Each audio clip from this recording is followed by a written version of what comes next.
another How to DAO live stream.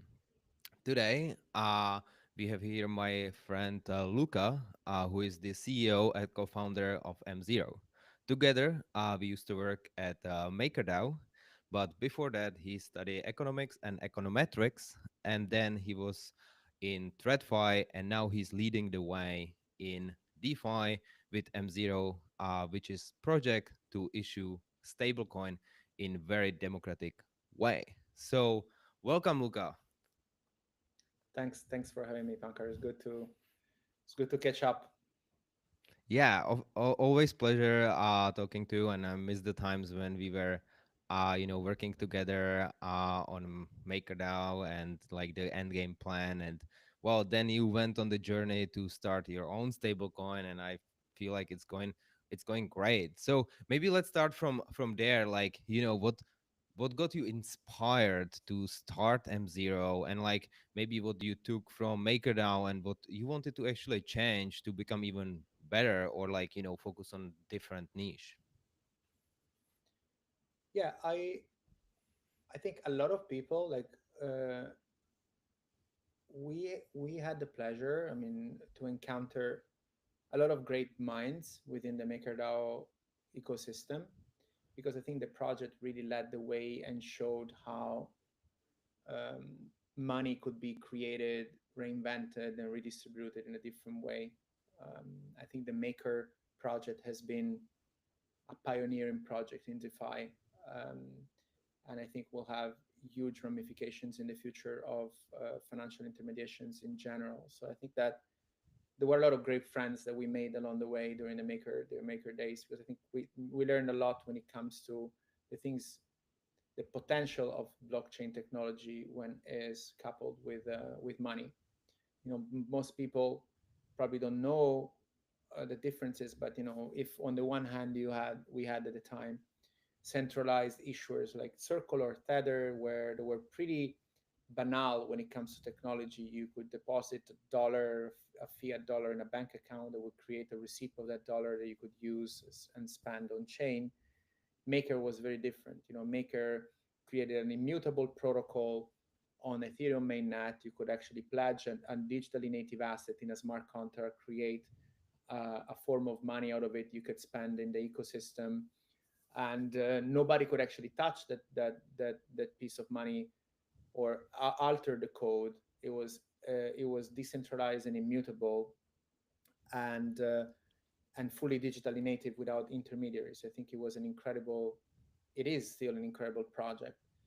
Um, I think at the same time, the Maker also pushed the boundaries when it comes to coordination of the workforce. Like as you might recall, back in the day, Maker was really one of the very first true DAOs, so like really decentralized organization where everybody was trying to support the project and get it paid by the project and try to bring this forward. Now, obviously, the the extreme nature of the project itself had a lot of created a lot of complexities, like to manage a workforce in a fully decentralized manner. It is difficult, or it's actually in my opinion it's actually impossible. Like ultimately there are very centralizing forces that ultimately take the decisions, and it's also difficult to scale in the world of very large impactful institutional finance. So I think that I had the strong belief that projects like MakerDAO could have become central pillars of the financial system of the future, but I think they had to they had to show a different level of maturity. And when I decided to found M0 with Greg, who was also from the MakerDAO ecosystem, has been there since the very very beginning. We really wanted to take the best of that project and avoid certain pitfalls that we found more on the decentralized governance side. But we owe a lot to Maker. I think we owe everything to Maker when it comes to the intuition and the ambition of changing the world. Since then, the Maker project has gone a very different way, and I think it's successful in its own way. But I think it's a different way where I would have liked, and that's why M0 is trying to take the baton and bring it into a different direction. But we still have a lot of friends in the community, and do not forget those days. Those Nice. were pretty exciting times. Yeah, yeah, definitely. It was great times, and we basically in How to DAO book describe Maker as like the flagship DAO. Like it started before the DAO term was even invented, and it always already behaved like a DAO in 2014, which is kind of impressive. It had its ups and downs, definitely, and coordination. It's still something we are trying to figure out ourselves, and we can dive deeper into it. But now I would like to focus on the stablecoin part of the business a little bit, because you mentioned you got a lot of inspiration from Maker, but also like the coordination was something you wanted to improve. However, as far as I understand M0, you still wanted to kind of stay like in the decentralized, more like independent, almost like stablecoin issuer, compared to like Circle and Tether, who are in a sense doubling down on centralization, because now they are launching their own chain. So they really want to control basically all parts of the stack. So can you maybe elaborate on that a little bit, where you see the pitfalls on all the centralized approach, and why M0, with its almost like credible neutrality, can win over? Yeah, and everything in life is a spectrum. So also decentralization is a spectrum. Um, I I spent a lot of time discussing about this and the importance of this decentralized distributed money creation system. I think I authored a piece for A16Z, who was not an investor of mine; they're just friends. Where a while ago, where some of the guys are really pushing the boundaries of decentralization. I mean, Miles Jennings, the head of policy there, is a true friend. Is one of the greatest minds about this. But I think that it is a spectrum, right? And I think that you have, on the one hand, you have fully decentralized, immutable, untouchable projects like Maker early days on decentralized infrastructure, so like Maker on Ethereum. On the other side, you have centralized companies that have centralized assets on centralized blockchains, like the Stripe experiment that they have announced, or the Arc blockchain that Circle has announced today, where everything is centralized for computing, node validation, consensus creation, and the asset and everything. So it's obviously a spectrum. I think that, as always, the truth probably sits in the middle. And I think what we wanted to do at M0 is, we don't think we need a new chain. We don't think we need a new chain, a payment chain. I think the the layer ones that we have now have been, in my opinion, they are covering the needs when it comes to this like compromise from decentralization and efficiency. That is between from Solana to the Ethereum ecosystem. I think what we wanted to do is creating a, we called it a middleware, like a layer of smart contract technology that would have allowed the issuance, the interoperability and programmability of digital assets on chain without creating fragmented vertical stacks. So M0 allows different issuers to come and connect to the protocol, use the smart contract infrastructure to issue a fully fungible set of assets. And on the other side, integrators, those that need the stable coins in their stack, to actually program it and control everything of it, including yield distribution, compliance, etc. So we wanted to be very, very careful in on certain topics that we think um, are not for compromise, but flexible on others. What I think it was not for compromise is like having immutable layers of contracts that are accessible by everyone, that cannot be censored by governance or cannot be censored by anyone. But then on the modularity approach, we allowing other people to control certain pieces of the stack. So I think that we are trying to be in the middle between full centralization and full Hmm. decentralization, so that we can actually be pragmatic, efficient in scaling, but also preserving some of the most important aspects of like credible neutrality when it comes to money. And money, it's needs to be credibly neutral, because you don't want people having the power to seize your money, the money you have in your pockets, right? It's pretty bad. So That, that's that's why we that. are here in This crypto, is I yeah, feel. exactly. This is the world we've been trying to navigate, and sometimes you need to optimize on one side and sometimes on the other. So you need to be pragmatic. Yeah, no, and I totally relate to that point because there've been a couple countries which just seized money from their own citizens because they needed to pay their own debts, and that's something what like we definitely don't want to happen. Like it's my money, it's my assets, I control them, and if I'm individual or business, I should have the power of control my own assets. So definitely align with, on that vision. And you mentioned like implementing the stable coins into different apps and into different like stack. Like I think what we are hearing a lot from mainstream media even, it's like the Genius Act now passed. Mika was there already in Europe. Like stable coins are getting more and more integrated into like traditional businesses. So from your perspective, like where do you see the initial adoption to be happening? Where is the biggest need of using the stablecoin, and maybe specifically the M0 type of stablecoin in like the company space, in the enterprise space? So currently, we have in the last 10 years, we have already experienced. So 50 years ago, the banks were kind of monoliths. Like they were creating money, distributing products, and interacting with the customer. In the last 10 to 20 years, we have already seen this bifurcation of distribution and manufacturing in money. What I mean is, I think most of us, definitely most of the people in the audience, they they haven't stepped in a bank branch for a long while, right? So I think we interact with our finances with some application front ends, whether those are front ends of banks or fintech companies, whether it's Revolut, Robinhood, etc. Now, behind the scenes, though, there is still like a very antiquated machine, which is like the traditional commercial banking machine that maintains the checks and balances required to make sure that the $100 you see as a balance on your front end is there if you need it, can be spent, can be moved around. Now, in my opinion, that part of the stack is going to be completely redesigned, and blockchain is going to just transform it.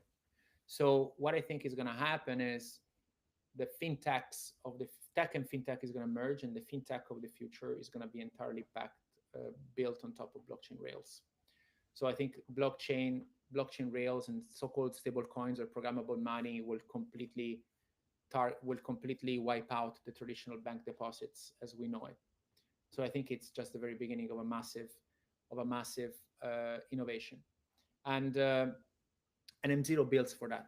So M0 is an infrastructure, is a developer oriented infrastructure play where we want to give the tools for the builders of the Revolut, the Robinhoods of the next generation to actually uh, bootstrap their products or build their products on top of very transparent and low barrier of entry financial technology. That's what we want to do.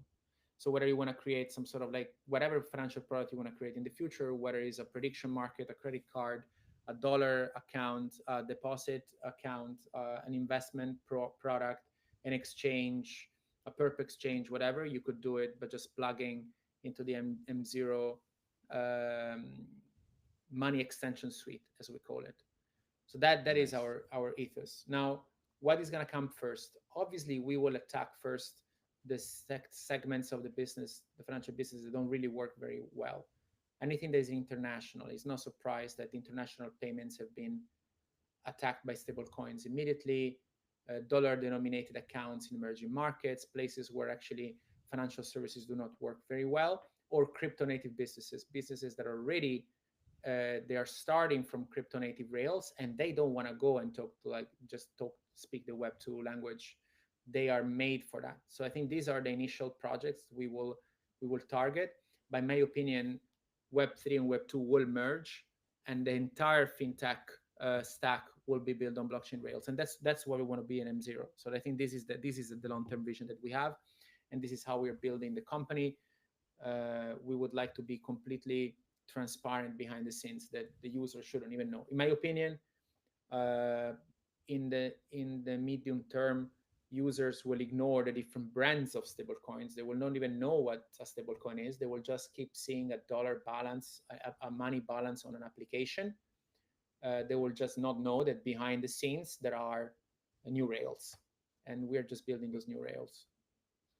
Yeah, it makes so much sense. Like user don't care if it's USDT, USDC, USDS, or M0. Like if it's stable and if it's like one to dollar, they just want to know how much dollar I have. And I think Coinbase updated their front end actually, and now showing just USD, not like USDC versus USD anymore, which kind of makes sense. Like I just want to know how many dollars I have, not which type of Yeah, dollars.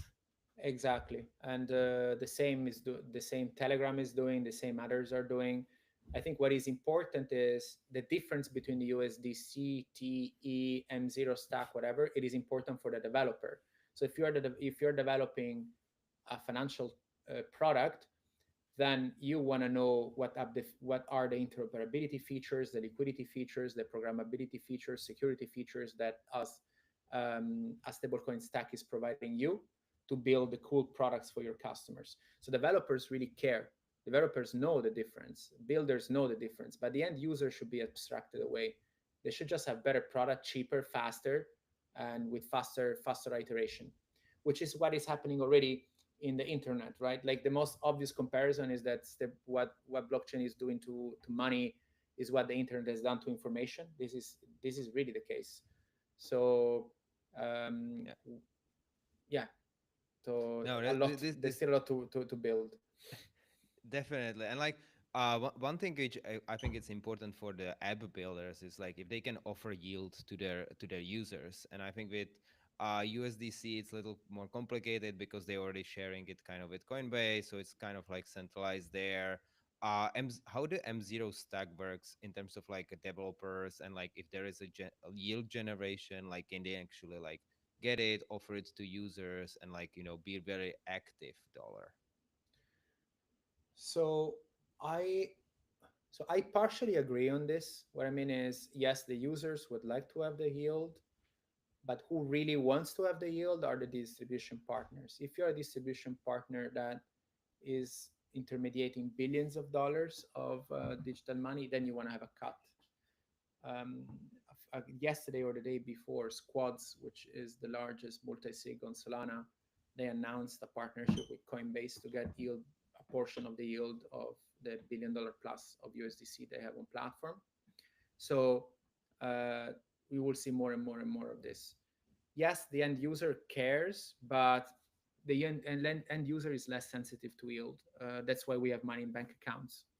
But what we want to do at M0 is like M0 as a protocol. So M0 protocol absorbs a bit like Maker indirectly the yield generated by the reserve assets that are Hmm. currently US short-term treasuries only, and then the protocol streams to the distribution to the integration partners on a continuum basis this yield.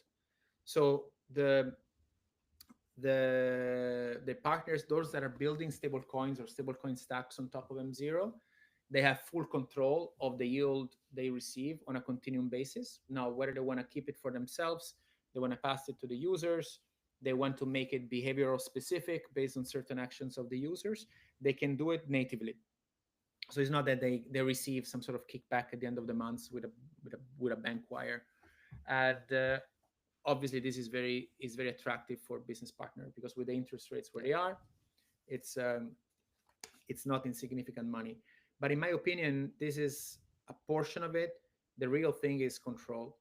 I think at some point, integrate people that really distribute a significant amount of digital assets or stablecoin assets. They want to have control of those assets. It's not only yield; it's also freezing and seizing, is compliance, is transaction monitoring, is behavioral characteristics, etc. The yield is a big portion of it, but it's not everything. I Yeah. make an No, this example. this Yeah, just one example, just to conclude. But you know, hyper liquid, great success story, has $5 billion plus of USDC on platform. Circle keeps most of the money, but if Circle wakes up tomorrow, they can switch off the entire chain. And I think that is something that probably people don't really like. So it's also control. It's not only economics. Yeah, and we already talked about it. The decentralization is really important, and like really being in control of your assets, uh, it's critical. And I like what you mentioned about the fintechs. Like, if I understand correctly, the distributors can be like the new fintechs, basically, of the world, and they can build their fintech on top of M0. And like, I feel like that's aligned with strategy of other stablecoins as well, because I was talking. To Jeremy, and he was also speaking at the conference, and he said like the most successful fintechs did not start it yet, but when they start, they will start on the blockchain rails, and we will see that in like 5 to 10 years.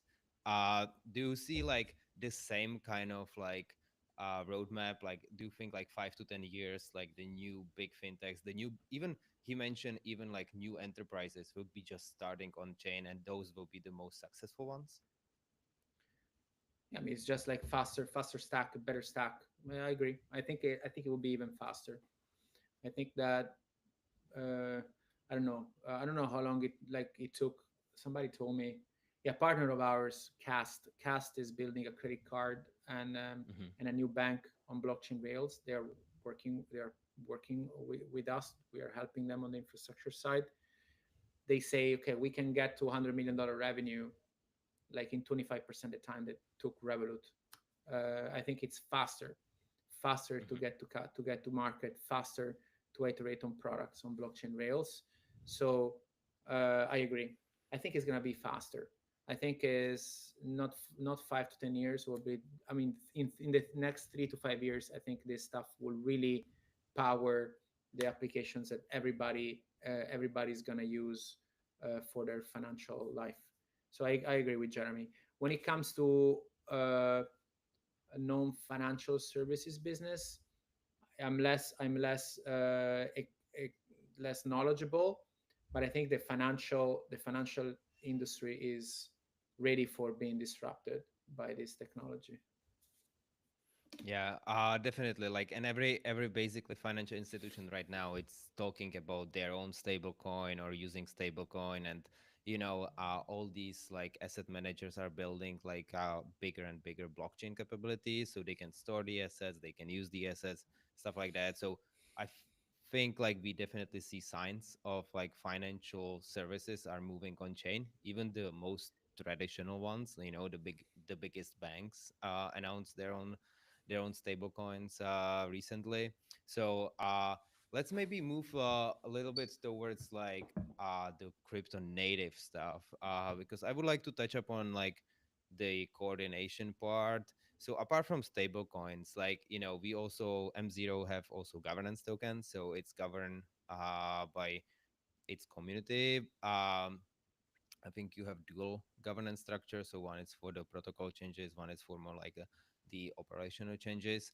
Like, do you think like basically like this type of coordination will be happening more in terms of like other enterprises? So instead of like couple stakeholders and the traditional kind of Web2 model, we will be moving more towards like a tokenization, issuing governance tokens, and really have the community run the companies.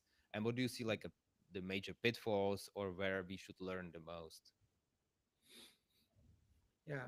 Um, as always, probably truth is in the middle. Are widespread communities the right partners to control a company? Absolutely not, in my opinion.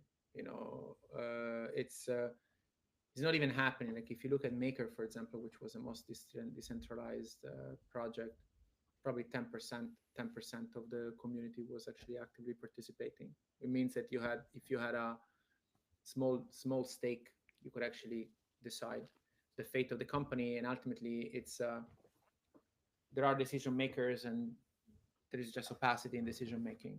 So I'm not really a believer of like massively distributed systems when it comes to governance of companies. I'm a believer of distributed systems when it comes to consensus and computing. Absolutely, absolutely.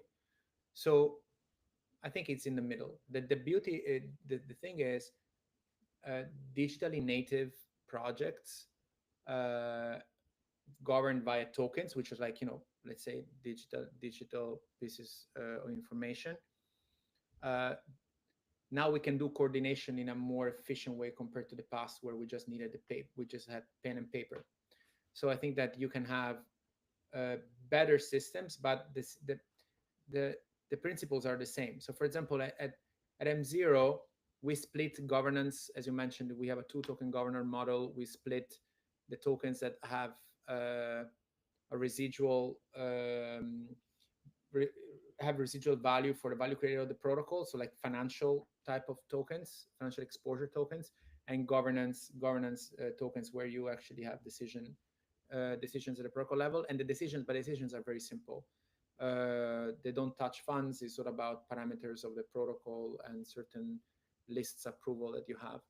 Um, Now, we think that while a token that represents the value of the protocol can be widespreadly used and they have some emergency decision power, the daily activities of the token of the protocol shouldn't be discussed with plenary communities. So currently, like for example, we do not airdrop our tokens. We didn't share the tokens with the users. Who is controlling the M0 infrastructure decision making process are teams, investors, insiders. We're not pretending to be decentralized. If these are all related parties. I think with time, this space will the decision maker set will expand, but I don't think it will expand just to have like thousands of anons that take decisions that touch significant amounts of money. I think it's very dangerous. So in my opinion, it depends on the TLDR is like it depends on the project. For certain projects, and I'm absolutely a believer of fully decentralized and distributed communities like Bitcoin. On others, I'm a bit more skeptical. The truth is, for sure, with the coordination systems that we have now, we can do more distributed decision making than in the past. So it's a bit of a spectrum.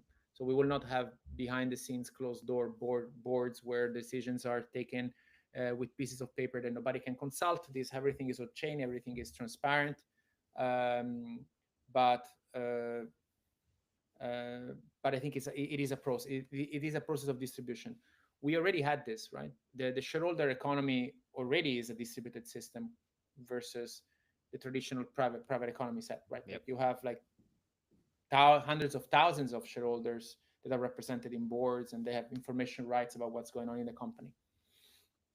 Yeah, I agree. Like, the public company space, like, I'm a very small shareholder, for some. So every year I can make one decision, like approve the new board or something. And it's a start. And I think the part which we should learn from them, and I think the Clarity Act actually enables that. And for the listeners, the Clarity Act, it's the new regulation that is like clarifying tokenization and what the companies should be doing to be perceived actually decentralized, and what um, information they should share with the public, because that's what public markets do. Like they have these disclosures, so everyone is aware what is going on.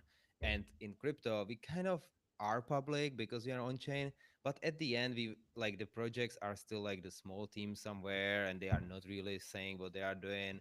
And we need to improve on it. Like I think as you are saying, like the transparency is really important, and then we will get probably to the more decentralized nature.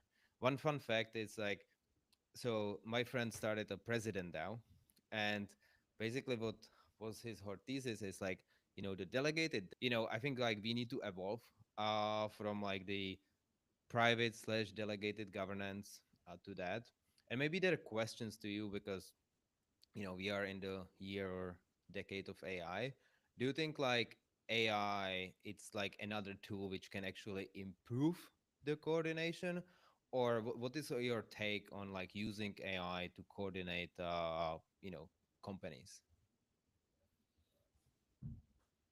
That's a difficult question to answer. I think in general, the more we go forward in life, and the better tools we have technology wise to do information sharing or information indexing, the easier it's going to be coordinated in larger communities for very complex tasks. I think is a monodirectional um path. Um, what is going to be the impact in the short term? I don't know. I think in the short term things may actually get worse before they get better, Hmm. because we don't know how to use the tools, and we outsource a lot of the decision making to computers that are actually obfuscating certain things uh, behind the curtain, and we are too lazy to understand. So ultimately, the computers take very opaque decisions. So I think it is going to be a process, but in the long term, we are definitely in that direction. In my opinion, is not only what I mentioned before. It's not only information sharing; it's information indexing. Like, the fact that we have all the information at our fingerprints, but fingertips. But if we need to spend an enormous amount of time indexing this information to actually take decisions, it's we're never going to do it. So I think that the AI is definitely super helpful in indexing information and allowing us to actually consume the information in a very efficient way, or to actually retrieve information. And this is going to facilitate taking decisions in context of complexity, um, making distributed consensus easier. So I think that is the direction. But in the short term, we will see a lot of volatility, I think. Yeah, no, I totally agree with you on that because before this podcast, so I was preparing, what the late is, what I should be asking, and I just didn't want to like read like hundreds of pages of research, but I had specific questions which I want to have like answer, like what's the latest news, for example, or like did you announce something new? And I could just basically walk around San Francisco and talk to my assistant, and it just get the information I actually need without needing to reading like other 10 pages which just won't be any benefit for me, and then just like asking for more details as needed. So I agree with you, the future is definitely going there. We just need to be patient, and also if we stay long enough we will succeed. So the last before we wrap up, it's also I want to ask you about your new career in the long distance running, because like you've been an Ironman for a while, then it was probably too short for you. So you got on the long distance running. So how is it going? Any races coming up? Yeah, yeah. I've been an athlete all my life. I was a very high level water polo player in Italy. In Italy, water polo is a very important sport and skier. I I I got into triathlon randomly many years ago, like 15 years ago, and then I was reasonably good at it. So I did it for 10 years. I raced Ironmans for 10 years, 2 years race training as a pro. So I've done a bunch of Ironmans. I've done a few sub 9 hours Ironmans, which are, for people who are a bit familiar, Impressive, very it's impressive. Like people are not yeah. getting even close to that. Then I stopped. It was very time consuming. I didn't have the time, and also I got sick. Right, I'm a cancer survivor. I went through blood cancer. I got diagnosed during COVID lockdown, and I realized I wasn't feeling good because of my reaction to training.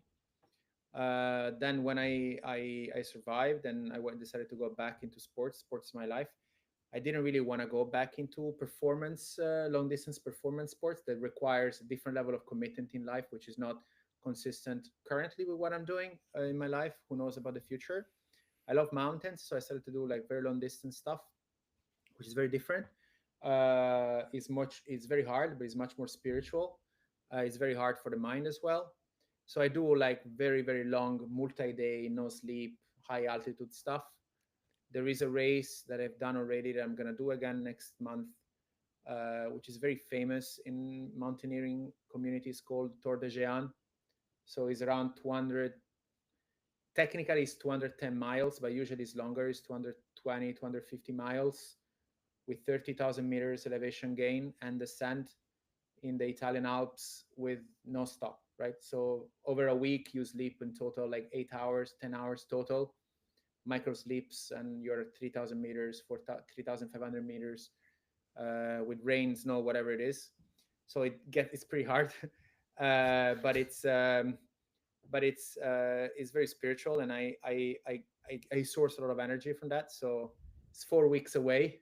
I'm reasonably trained for as much as I can train as a person traveling around the world. So definitely looking forward to that. So for a week, I'm not gonna be, when you hear people like out of office emails when they say I cannot be reached by email, that typically is bullshit. They don't want to be disturbed. In my case, I really cannot be reached by email for a week, and looking forward. It's getting close. No, this is super impressive, and you're example to many in your sport career, personal career, you know, and also professional career.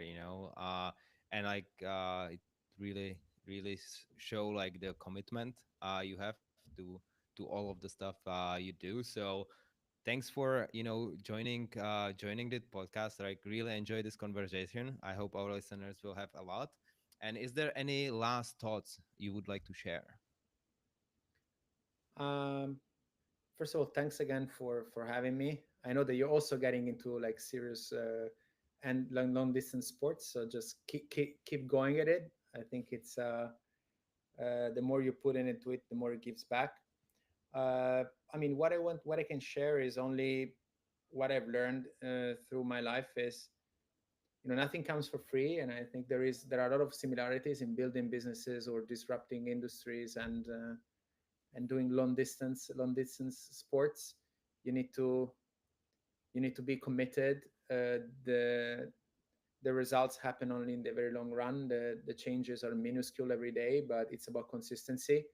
So I know that it's very common to hear like the stories of these super young entrepreneurs making fortunes out of thin air, like in very few months or years. I don't think this is actually too motivating. I think that the reality is to do exceptional things. You need to work very hard for a very very long time. So I hope that the entrepreneurs that are trying to change the world today, they stick to it. They stick to it for a couple of decades or more, because that's what it takes. And yeah, I mean, for me, I feel privileged that I have these opportunities. So hopefully I can do it for as long as I survive. Awesome. Thank you, Luca.